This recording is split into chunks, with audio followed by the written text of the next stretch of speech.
Hey guys, I'm here to talk to you about my very first piece of fixer-upper furniture. I finally found the perfect hutch and for only $100. It was quite the process and it was my very first time ever making over a piece of furniture. So keep watching if you want to see how I turned this into this beautiful farmhouse hutch. It was my very first time doing anything like this, so I hope any first-timers out there get some nice tips and tricks, and I hope this elicits some inspiration. So let's get into it.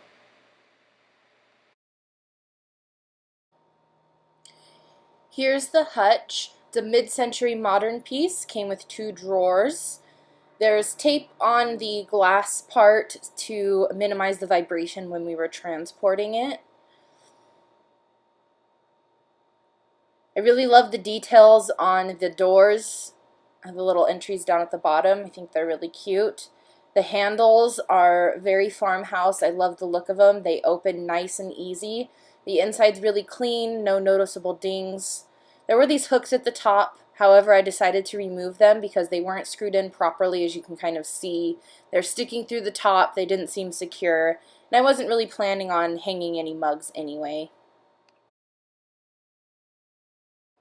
So my plans for the hutch is that I want to paint the entire thing white with a chalk paint.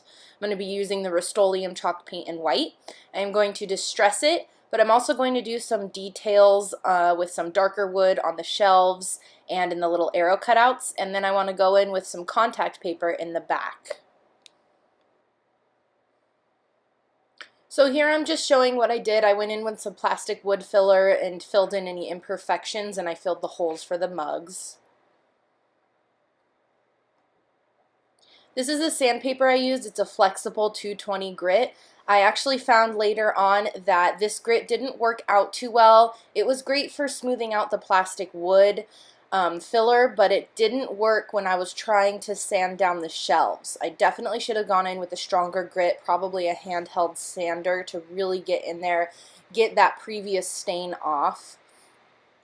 Here I am staining the shelves with a darker color. I believed I used the color Honey from Minwax.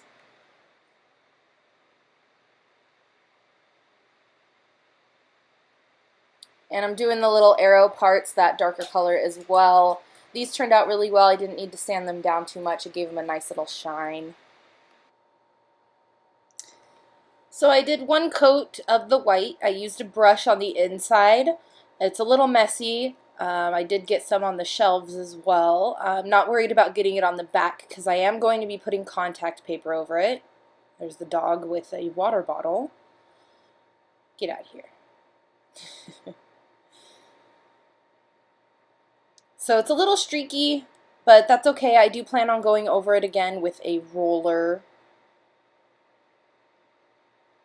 I'll have to scrub it off of the shelves. It ended up coming off really easy with actually just some water, probably just because the stain was on there, so it was a little oily, so the paint didn't really adhere.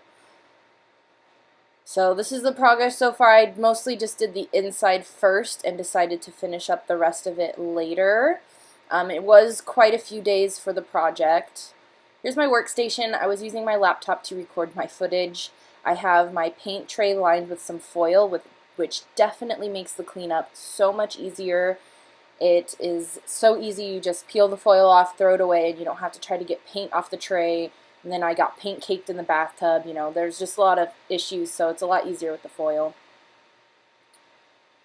I have my sandpaper, a roller, but that's going to come in later. For now, I was just focusing on the paint. Here's how it looks after doing the second coat with the brush. It's really streaky, but I did end up going over it again with a roller very gently to not get it on the shelves, and it ended up smoothing everything out and making it look really nice. I wasn't too worried about the streaks. I was going to be okay with it. Since it is on the inside, it is going to be shut. But I did end up going in with the roller just to make it look a little more polished and finished off.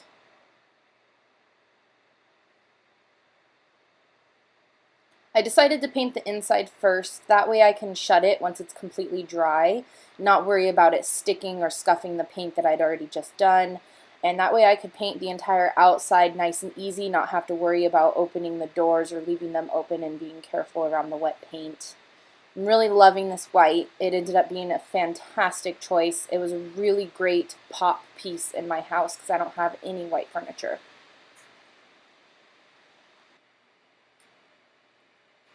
I somehow managed to lose the rest of the footage, but I'm so pleased with how it turned out. It turned into a beautiful farmhouse hutch that looks amazing in my house. I had so much fun doing this project, and I hope you guys found some inspiration or got any sort of ideas from this. Comment down below what your favorite part about the hutch is or what you would do differently in your own home. Thanks for watching!